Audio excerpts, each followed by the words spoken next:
Grab your emotional support bread, give it a little squeeze, because we've got a reading wrap-up to get through.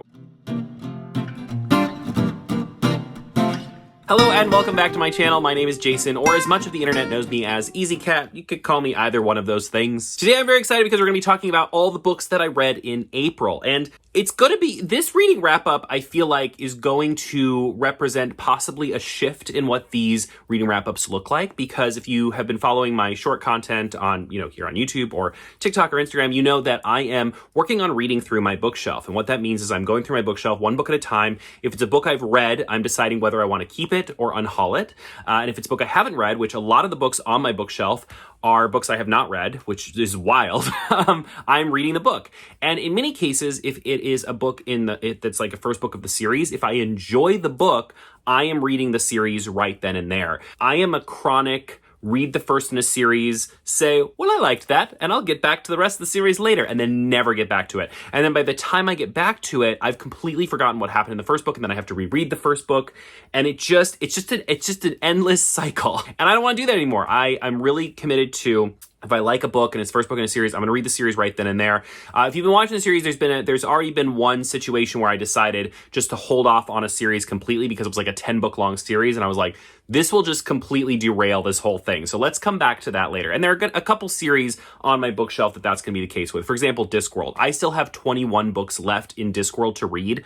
I am not going to stop everything I'm doing to read those 21 books when I get to Discworld on my shelf. But for the most part, I'm really trying to stick to, if I get to a series, if I read the first book and basically I just go until I don't like it anymore, right? So for example, if I read the first book in a series and I don't love it, I'm just going to unhaul it. I'm not going to keep reading. If I read 2 books in a 5-book series and on book 2, I'm like, this is not it, I'm out. Then I'm just going to unhaul it, right? Like I'll be able to decide then and there if I want to keep going with the series or if it's time to just move on and read other things, right? So today we're really going to be talking about, the books. I'm not going to be showing you the books that I'd already read that I just decided to keep or get rid of. I'm going to be talking about the books that I read this month, and I'll be basically at the end of every review that I talk about a book going forward, I'm going to tell you if I'm keeping it or if I'm unhauling it. That'll be kind of like a new part of these wrap-ups, is basically, here's the book, here's what I thought, and yes, I'm keeping it, or no, I'm not. Before we get started, a little housekeeping. Of course, this is YouTube, so I would love it if you liked and subscribed and hit the notification bell, which I recently learned that the notification bell is quite helpful because apparently people don't get notified when I post a video unless they've turned on the notification bell. I never knew what that did. I've watched YouTube for years and people are like, hit the notification bell. And I was like, don't tell me what to do. But apparently it's helpful. I had someone tell me that they were happy that they turned on notifications for my videos. And I was like, isn't that what subscribing to someone is? And they said, no. Look at me learning in my elderly age, learning how YouTube works. What a life. And then the other thing I want to mention to you, and I'm sure I'll mention again, is I am currently working on publishing books. So I have a bindery page, which is Easy Cat Press. It is very similar to Patreon, where you are able to subscribe at different tier levels. You get exclusive content from me every single week, but we also use some of those funds from the subscriptions to publish books. We have a book coming out later this year in October, on October 15th, House of Frank by K. Sinclair. We just announced book 2 that will be coming from my imprint, which is called Of Monsters and Mainframes. That is by Barbara Truelove, and that will be out in spring of 2025. So by subscribing, not only are you helping me to continue making great content for you, or at least subpar content for you, I would never call anything I make great, but it's at least serviceable. It gets the job done, right? It allows me to keep doing that. And then it also allows me to help bring new stories and new books into the world by finding new authors and getting their books published. So that's really exciting too. So I'll put the link to that as well as my Discord down below if you're interested in checking either of those things out. I think that's all the preamble we need to do. Let's jump in. Let's talk about everything that I read in April. Okay, so I know I just got done talking about this whole song and dance about reading through my bookshelf, but there are a couple books that I read this month that were not like directly from like the bookshelf project. So I want to start with those, just get them out of the way, and I'll explain why they were like taken out of, why they got read when other books sitting upon my floor here were passed up. So the first one of this is Where the Dark Stands Still. Now this was read because it was my Easy Cats book club pick for April. So you know what? I'll put the book club down below as well because I just completely forgot to mention that. Every month we read a book. It's hosted on Fable, so you can read the book with us. There's a community there. You can talk about the book, discuss your thoughts on each chapter as you go. It's really fun. I also just launched on Fable a TV club, which is an anime club. So now we're also watching anime every month together on Fable. I'll just put all those links down below. I just keep thinking of things to tell you about. I'm so excited you're here. I'm very lonely. What is happening? Let's give the emotional support bread a little squeeze. Okay, great. I love that it's just sitting here with an easy reach. This book here, what was this book about? Oh, right. So this book deals with like Polish mythology, which I thought was really cool. And we follow this girl who has magic, but the church and everybody in town is like, magic is evil. Therefore, and hence to forthwith, that girl is evil. So she runs into the woods where this gentleman, the Leshe, he's a demon and he lives. And she goes because I don't think she goes to meet him. She goes to get like this flower that she believes she can make a wish on. And she wants to wish away her magic so she can be normal. And then she meets the Leshe, who is a demon. And he basically like welcomes her into his house. And he's like, here, I'll make you a deal. Let me teach you magic for a year, and then at the end of that year, I will grant your wish and I will take your magic away. Okay? What's crazy is this book has such Beauty and the Beast vibes. Like, if you told me this was a Beauty and the Beast retelling, I would believe you. But somebody in the book club was saying that they interviewed the author, and the author in no way wrote it to be a Beauty and the Beast retelling. They were just writing it based on Polish mythology. So I thought that was actually really cool because there's so much crossover in the stories that we love and the stories that have been around for ages, right? And I think that's perhaps Beauty and the Beast is a retelling of this Polish myth. I don't know. I just thought that was really neat and really interesting because the book really has Beauty and the Beast vibes. The other thing it reminds me a lot of is The Ancient Magus Bride, which is a manga and an anime. If you've ever read that, this has a lot of similar themes. And I thought all of that was really cool. I think the different kinds of like spirits and demons and things that she was encountering, all of that was very interesting to me. I will say, I think the actual overarching story of this book fell a little flat for me. Not to say it was bad, but it never really was like exciting. Like there were moments where I could tell it was trying to be exciting. And I was like, oh, there's a little bit of something happening. Here's a little bit of action, but it never quite reached like the heights of just like, oh, I can't wait to find out what happens next. I typically read books very quickly, but whatever is our book club of the month book, I will try to read a little bit slower so that I can kind of keep up with the milestones and the timeline of like read so many chapters this week, read so many chapters this second week. And I try to kind of stick to that if I can. But mini books, I'll get reading and I can't put them down. I'm like, I have to know what happens. I can't space this book out for a whole month. I need to know what happens. I found it to be the opposite with Where the Dark Stands Still. I often felt like I had to remind myself that I needed to read this book. And I'd be like, oh, all right, let me read a couple chapters of that and then I'll get back to whatever else I'm reading. And again, it's not to say it's bad. It just, it doesn't have a lot of hook to me. Like it didn't really dig its claws into me the way that some books do. I will say what I loved most about this book was absolutely the vibes. And also by that same token, kind of what creates those vibes was the writing. I think the writing of this book is stunning. Like the descriptions are just so beautiful. And the way that the world is described, impeccable, so good. I just think the actual plot and what is happening in the book, to me, was not ever that exciting. And oftentimes I found it to be pretty darn predictable. And again, I think that goes further to say that because I felt like this was a retelling, I felt like I knew what was going to happen. And then when that thing did happen, I was like, well, of course that happened. I think there was like one or two twists that I was like, oh, but then those twists didn't even go necessarily in directions like, I feel like you would get a big twist and you'd be like, wow, that's really crazy. And then the next chapter they'd be like, well, this is not that crazy. They would like tone it down almost. So I did like this one. I think the cover is stunning. I think I just blurted out. Can you see it? I think the cover is stunning. I think the writing is stunning. I do think this is possibly going to be an unhaul for me. Just because it didn't excite me in a way that I want like a fantasy novel to excite me. I think there's a lot of really good here. I would never tell you not to read this book. It's standalone. I think it's absolutely magical. If Studio Ghibli wanted to make a movie out of this, I think they could make an incredible movie out of this book. Like, this book could be just the most beautiful animated movie that you ever did see. You know, like, sometimes when you're reading a book, especially like a fantasy book that has this like fairy tale aspect, there's this moment where it almost feels like wind blows through your hair and you're like, whoosh. Like, it's almost like that moment where you open a book and the light pours out of it and like wind comes at you and you're like, so enraptured by the book. And I wanted that moment so bad from this book. So often when I was reading this, I was like almost there. I was like, oh, I want this book to just like wrap me up and like I won't be able to let go. And I was always able to let go. I don't know if you understand what I'm talking about, because obviously it's a very like nebulous emotional reaction to a book, but it is very much how I felt about this book. How I wanted so much for it to just like captivate me, and it never quite got there.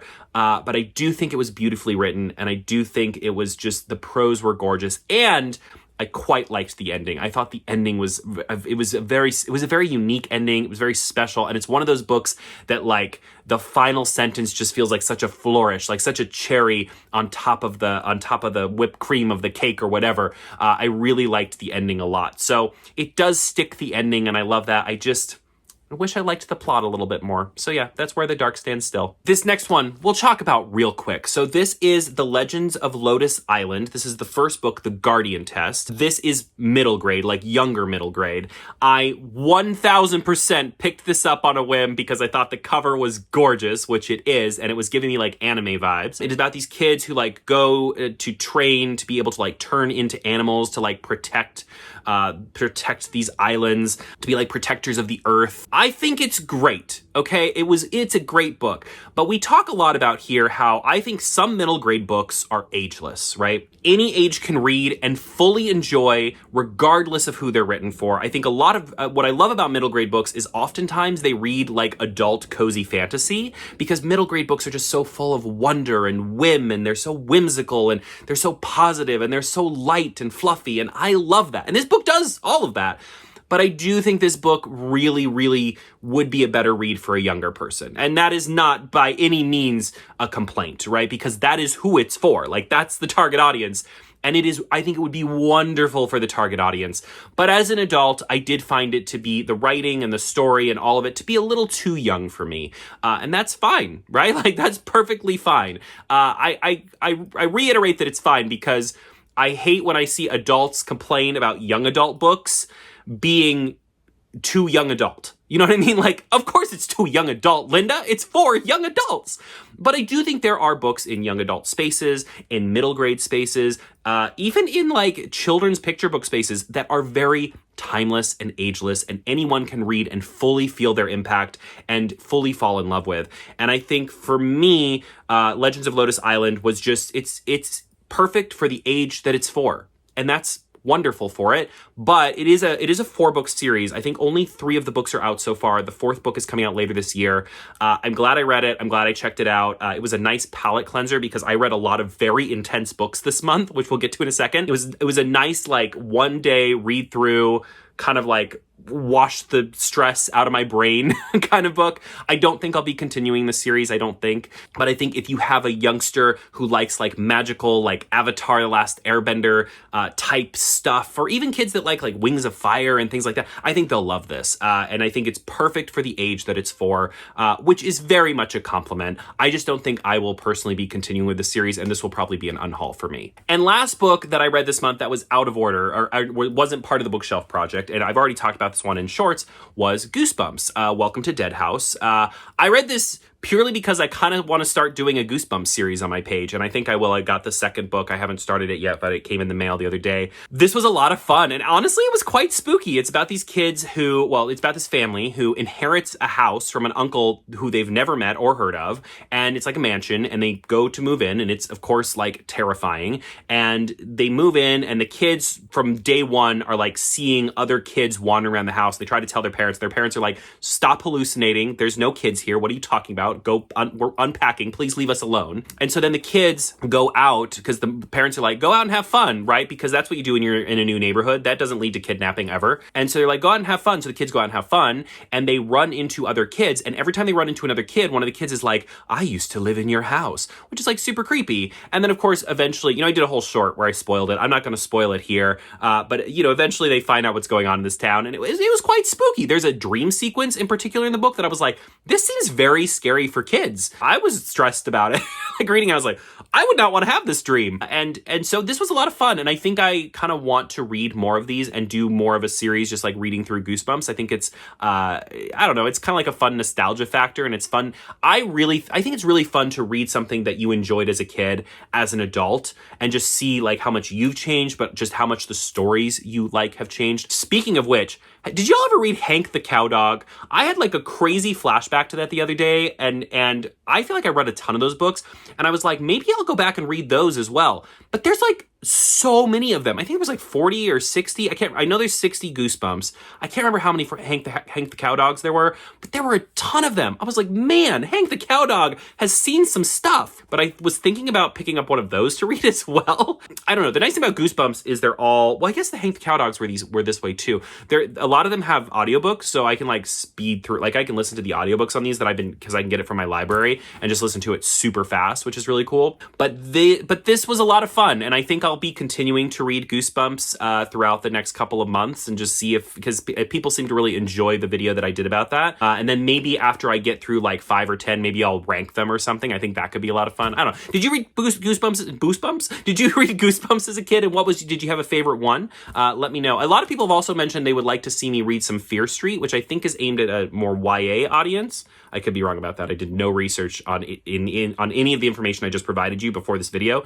So if I'm wrong about that, forgive me. But I do believe Fear Street is a little bit older audience. So maybe I'll check those out too. I don't know. Let me know. Would you want to see Fear Street reviews the way that I've been doing the way that I did Goosebump reviews in like short form? Let me know. I'd be open to it. Let's talk about the bookshelf project. So one of the first things that I read as part of this, books that I've had on my shelf for a billion years, but haven't read yet, was this Savage Song. Now, if you've ever asked me in like a Q&A video who my favorite author is, I will often say V.E. Schwab. So the fact that I had a V.E. Schwab book on my shelf that I hadn't read yet was insanity. And so I'm so glad I read it. This is a very bizarre world that we never really get like full explanations of everything in this world, but essentially it's like a kind of alternate reality version of the world where the U.S. kind of fell apart kind of split apart after the Vietnam War, I believe it was. In this world, there are like various kinds of like monsters. And so the people living in this city have to be very careful because there are like these lower monsters that are kind of like just almost like zombie-esque, but then there are higher tiers of monsters that have like their own strengths and their own weaknesses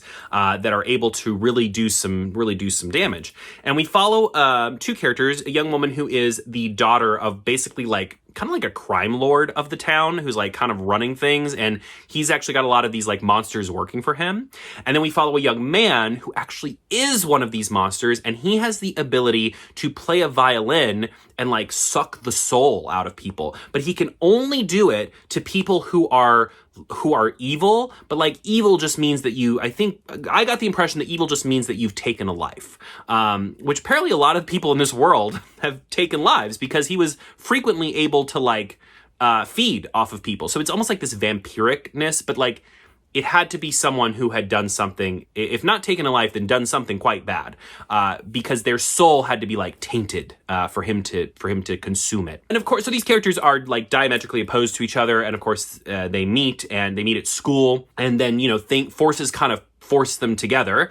And of course, there's kind of this like political aspect as well of these 2 sides of this city that are against each other. And now these kids are like these young people, they're not really, I mean, they're teenagers. So I guess kids, they're trying to navigate all of this and survive in a very dangerous world. And this is followed by, so this book was on my shelf and I read it and I absolutely loved it. So I ended up picking up the sequel, which is Our Dark Duet. And I liked both, but I definitely liked this Savage Song more. I won't spoil too much of our Dark Duet because what's hard about series is it's hard to talk about the whole series because I think it's easy to talk about a first book because you can kind of talk about the premise and the setup. But if you try to talk about the premise and the setup of a second book, you will like undoubtedly spoil the first book.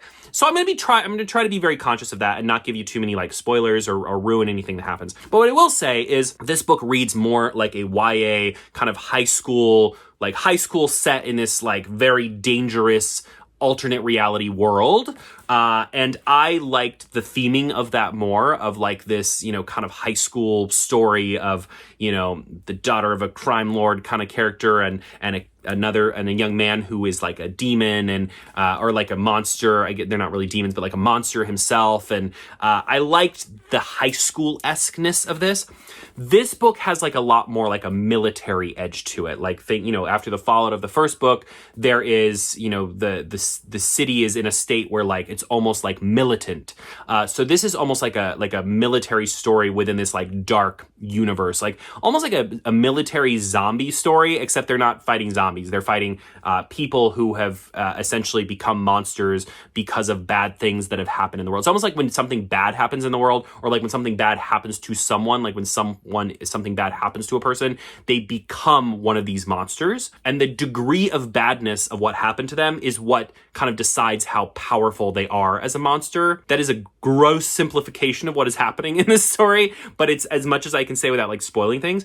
But this book plays out much more like almost like military resistance to what's happening in the city. And between the two, I like the high school-esque story of two characters who are opposed to each other meeting and then having to work together more than the like military drama of the city. I do think the ending of the whole series is breathtaking. I think as a duology, they work very well. I think I love that they're very different. Like I think it's really cool that the first book and the second book are so different, even though they follow the same story and the same characters. But all that being said, I much preferred the first book to the second book just because of the overall theming of the story. And of course, the second one was much darker than the first one, which is to be expected in a lot of duologies. But I liked these a lot, especially as a pair. I liked them a lot, so I'm going to be keeping these. To no one's surprise, I enjoyed a V.E. Schwab book, and I'm going to be keeping them. No one is surprised, but these were really good, really dark. I like I've said many times, I love V.E. Schwab's writing, and this is just another example of that, of her stories are all so different. I often tell people that V.E. Schwab is one of those authors that if you read one of her books and you didn't love it, it's worth trying a different one before writing her off completely, because all of her books are so vastly different. And I think that's really cool that when V.E. Schwab publishes a book, I never really know what I'm going to get. And I think that's awesome. So yeah, our Savage Song, our Dark Duet, duology, really good. Had a lot of fun with it, and I'll be keeping these. Okay, the next book. Woo, this book is wild. So this was called Bestiary. This has been on my shelf for quite a long time, so I read it because you'll notice that we're in the top part of my shelf right now, so all the books have white spines, at least all the first books. Obviously, our Dark Duet is black because I did not own this until after I read this Savage Song.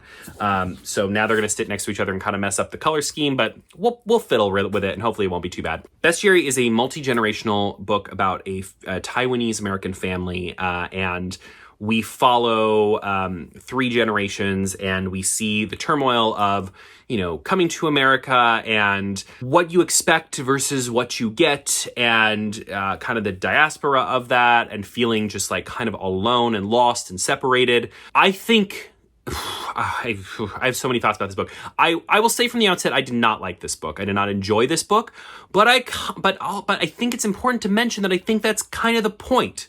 This is not a book that you're supposed to enjoy. I don't think anybody would walk away from this book and be like, wow, magical, because it is a really hard read. It is magical realism. So each of the characters is kind of dealing with things that are almost born of like mythology a little bit, but in like a modern day-ish setting. Like one of the girls is growing a tiger tail, but all of that magical realism is very symbolic of other things that are happening in their life. But the thing about this book that's hard is that every page will make you cringe a little bit on the inside, because the descriptions are all just so graphic and violent and really upsetting.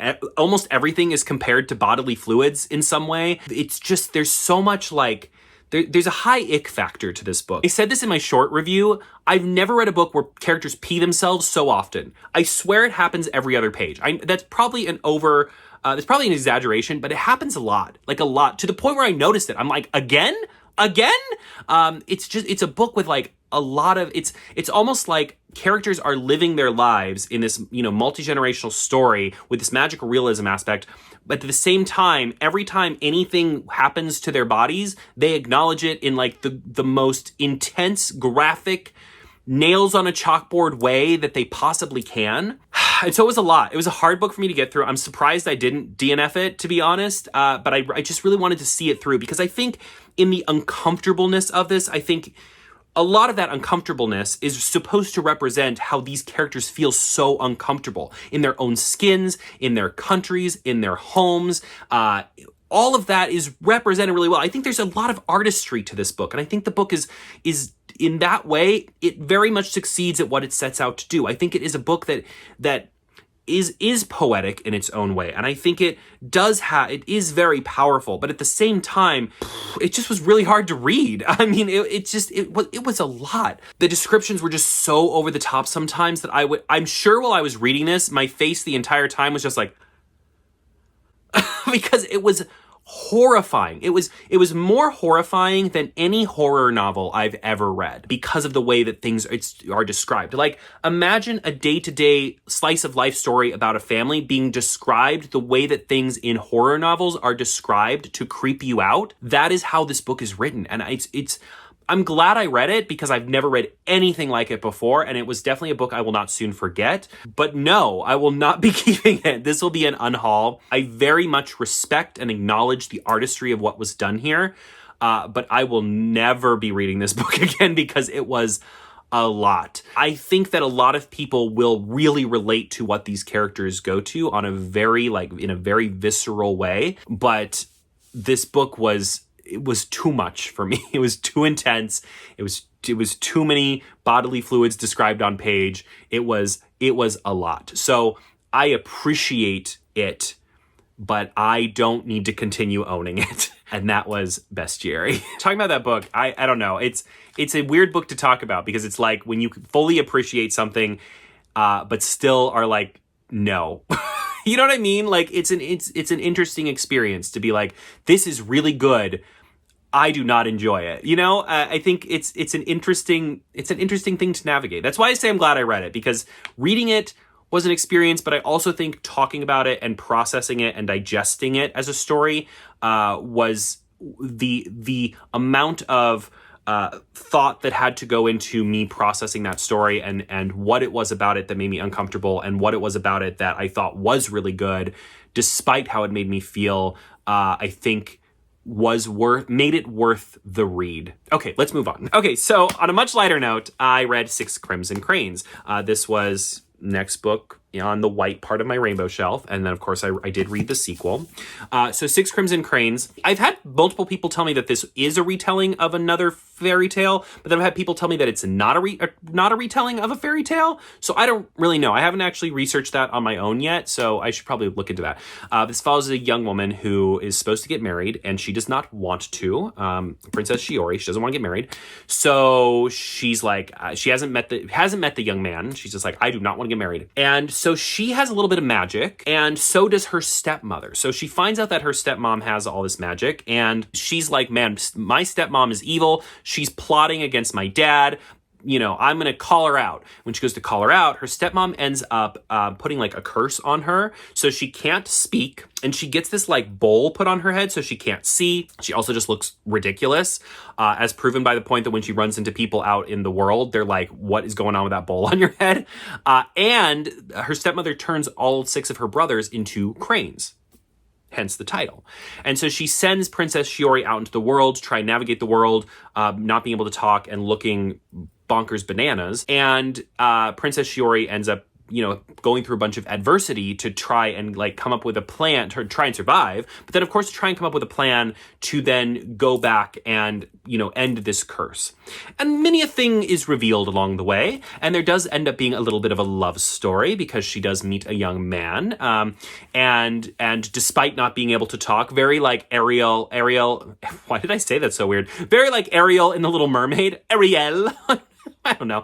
Very much like Ariel in Little Mermaid, ends up, kind of building this relationship with this young man, despite not being able to talk. However, she does do one thing that Ariel never tried, which is she moves her mouth. Like, she mouths words. She's like, Like, she mouths words to him and he's able to understand because he pays attention to her lips. So that feels like a weird workaround, right? Like, oh, well, you're not allowed to talk, but you can do this and it's fine.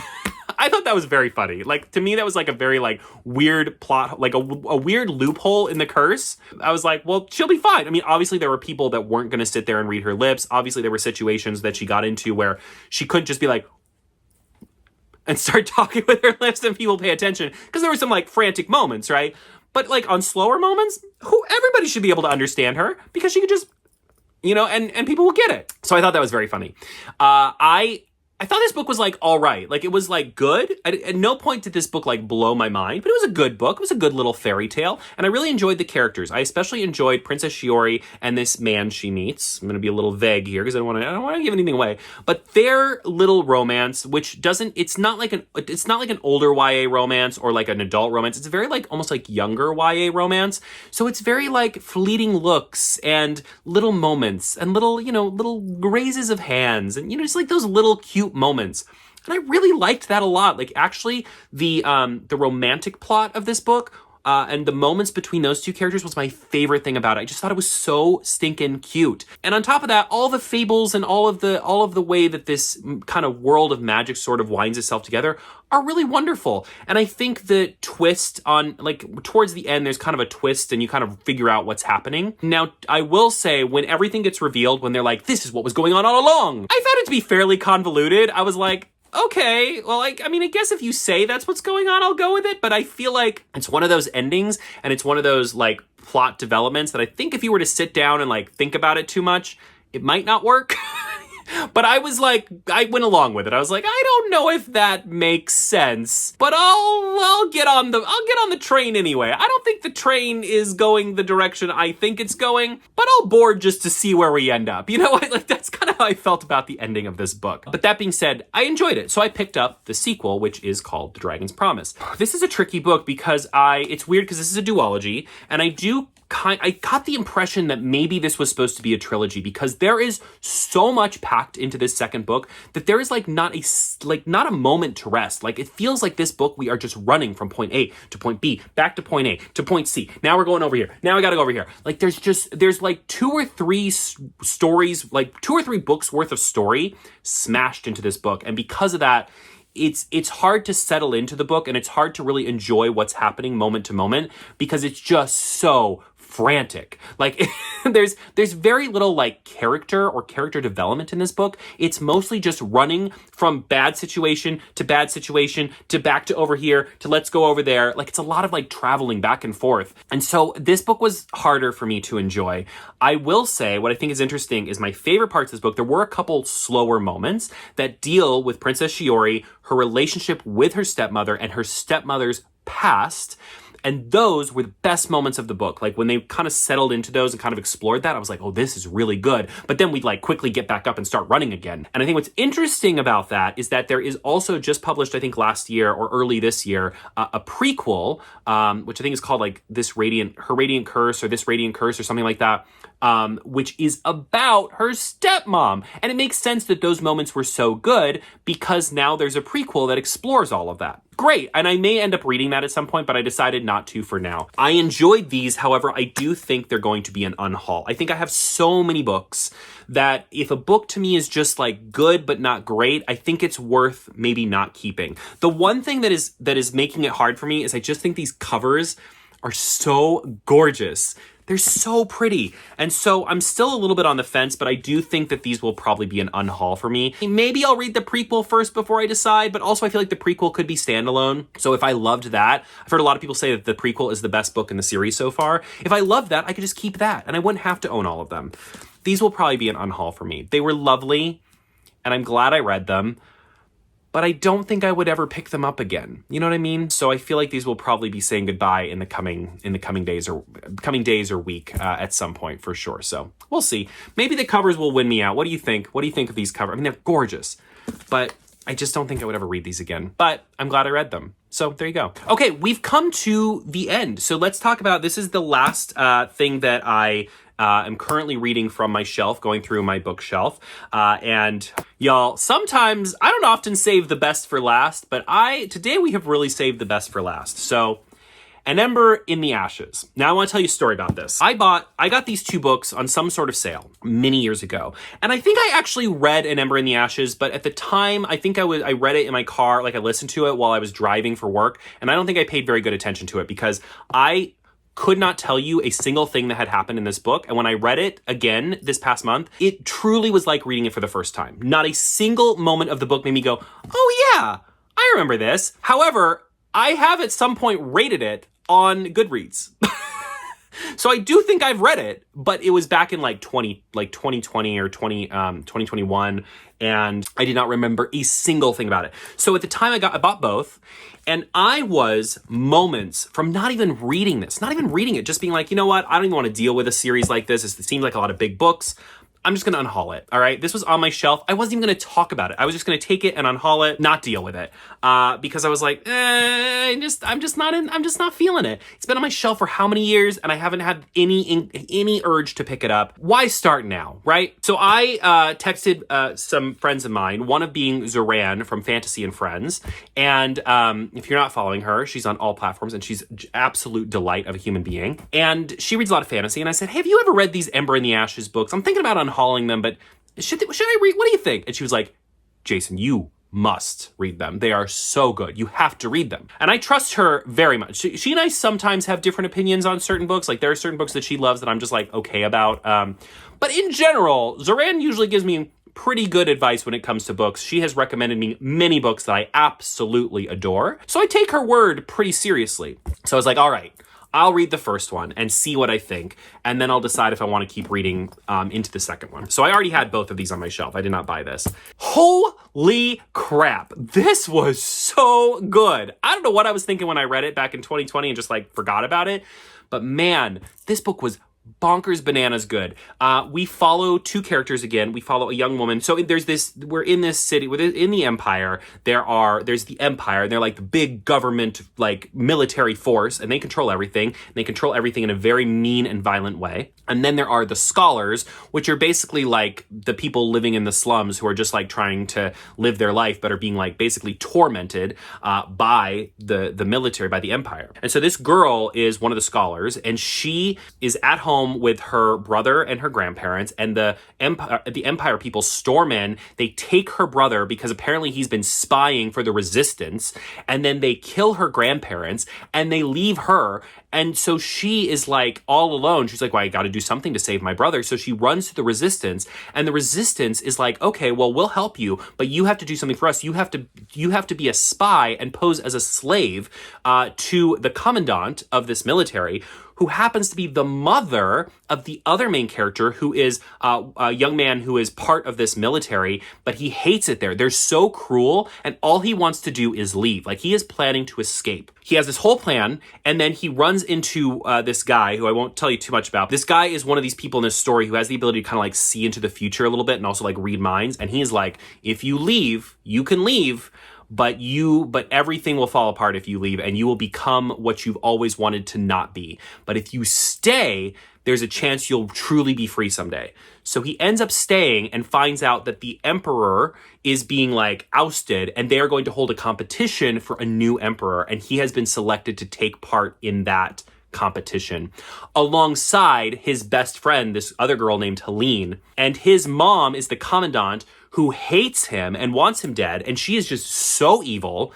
And now this girl, Laya, is like the slave to that commandant. So you see how it all connects. Now, if you can't tell from that description, this book is a visceral ride. Like, it is, I would compare it a lot to Game of Thrones in that feeling that you never feel safe. Every character feels like they are in super crazy danger on every single page, and bad things happen constantly. If you are looking for a cozy, calm, relaxing book to read, run the other way. But if you want like tension, like nail-biting tension, like multiple nights I stayed up late reading this because I had to see what happened next. And I was like, oh my God, I can't leave the characters here. I have to keep going. I can't leave the characters here. I have to keep going, because you just so want to get to a point where they are okay, where they get to, like, I call it the fantasy video game save point, right? Like, where you get out of the danger and there's like a room with like a save point, like, okay, I'm safe for a second. Like, I wanted these characters to find a save point, and they just couldn't find it. It was just like danger, danger, danger the whole time. And I'm like, don't go that way. No, don't do that. Don't do that. The whole time. It's so good. It's just so tense. And the pacing is fantastic. Like it just never lets up. So I finished this. And of course I immediately was like, oh my God, I have to find out what happens next. And this book literally picks up the second the first book ends and then continues the story. I just finished this last night. Holy crap. This book takes it to a whole other level. Obviously, I'm not going to spoil things for you because to talk about anything that happens in this, I'll be spoiling this. But there are moments in this book that are akin to like the Red Wedding in Game of Thrones. There are moments where you're just like, oh my God, I can't believe that just happened. There are status quo shifts for every single character in such wild ways. Like, this is things that happen in this book are things that I would expect to happen at the end of a trilogy. Like those moments at the end of a trilogy that mean that these characters cannot continue forward, like they have to go their separate ways. And I feel like that happened like 3 times in this book in different ways. And yet there are 2 more books. This is a 4-book series. There are 2 more books. So I'm like beside myself. I am so in love with this series. I just got the other 2. I didn't actually buy them. They were sent to me by a follower, which is really cool. Somebody saw how much I love these and I had mentioned that I only had the first 2. So someone sent me the 3rd and 4th book. So those will be the first 2 books that I read in May. I'm starting the 3rd book in the series tonight. And I will read 3 and 4, and then I will move on to whatever is next on my shelf.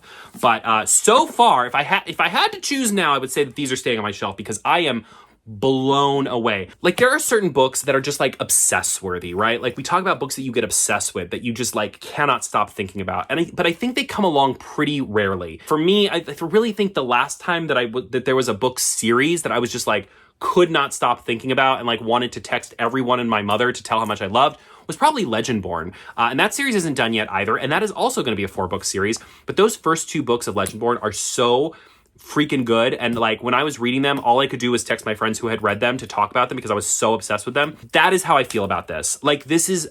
I've been texting Zoran every day. Like as something bad happens, I'll be like, oh my God, because there are books that are just so good and so intense and so visceral that you want to talk about them with other people because you need another human to help you process what has just happened on this page. You need someone else to validate that like this insane thing just happened and you watched it happen and did nothing to stop it because apparently you can't jump into the pages and fix things for characters, which I think is ridiculous. Who decided that? It's a horrible rule, but that's how I feel about this. I cannot wait to read the other 2 and then discuss them. I might do like a spoiler video where I just talk about the 4 books and just like talk about my thoughts on the entire thing. I've never done a video like that. I feel like every time I do a video, I'm so scared to talk about spoilers. Obviously, you just say like, I'm going to talk about spoilers, right? But I feel like people just get so antsy about that. Like even if you put like 20 billion spoiler warnings, people will still be like, well, I can't believe you spoiled it. You know, so I'm really hesitant to do that. But maybe BookTube is a good place for it. I don't know. Would that be something you'd be interested in, seeing a video review of all 4 books in the series when I finish that just like goes heavy on spoilers and gives my reaction to all of the wild things that happen in these books? Let me know if that's something you'd be into because I think I could talk about these 4 books. I mean, obviously I've only read 2, but once I get done, I feel like I could talk about the 4 books for like an hour and just like fully go over all the things that made me go, what? Because there were a lot of them. Oh my God, these are so good. I can't wait to read the other 2 books in the series. I am fully and completely obsessed with Ember and the Ashes. And I would say, I can easily say, by the time I'm done with these 4 books, I can almost guarantee you that Sabaa Tahir will be one of my favorite authors. I don't want to say, it's too soon to say it, right? I've only read 2 books. It's too soon to say such big words. But I think by the time I finish these 4, because I am just like blown away by these. So good. And that is everything that I read in April. It was a good reading month. I obviously just doing this bookshelf project has really given me a lot of direction for what I'm reading. I really love that I'm getting through stuff that I've owned rather than like just going out and constantly getting new books and acquiring new books to read and talk about. I love that I'm reading stuff that has been on my shelf forever. It feels like soul cleansing a little bit. Like it almost is helping with my anxiety to know that I'm getting through things that I've owned forever and keeping them or getting rid of them. You obviously I'm keeping several of the books we talked about today, but I've already unhauled and even sold and gotten rid of quite a few books by doing this project, which I think is really cool. And the great thing about it is, people are like, well, how can you get rid of books? But I think it's great that they get to go to another home, right? To somebody who then gets to experience that story for the first time. And honestly, it could be someone that will love it even more than I did. I've been using Pango Books to sell some of my books, so I'll be posting some of these on there. I also, with some books, have been like donating them, or if I have a friend that I know will love something that I'm getting rid of, I'm just going to give it to them, right? So like multiple avenues for me to get these books to other people. It's just been really fun, and I love that it's kind of given me a little bit more direction of how I read every month. Obviously, there's always going to be a book club book pick, which will be not from the shelf, which will be something that I specific, because I'm really careful about how I curate my book club picks. I want them to be constantly diverse. I love highlighting, various authors and things like that. So that is always going to be something that's very curated. I'm very proud of the way that I curate the books for my book club. I don't think I always pick like the best books ever, but I do think that I pick a very diverse selection. And I love that I feel like people in the book club never really quite know what to expect, because I feel like we've read so many different kinds of things. And I like that a lot. So that will always be there. And there will always be probably like one or two things that like come out of nowhere that I'm just like, I have to read this now. It has to skip the line.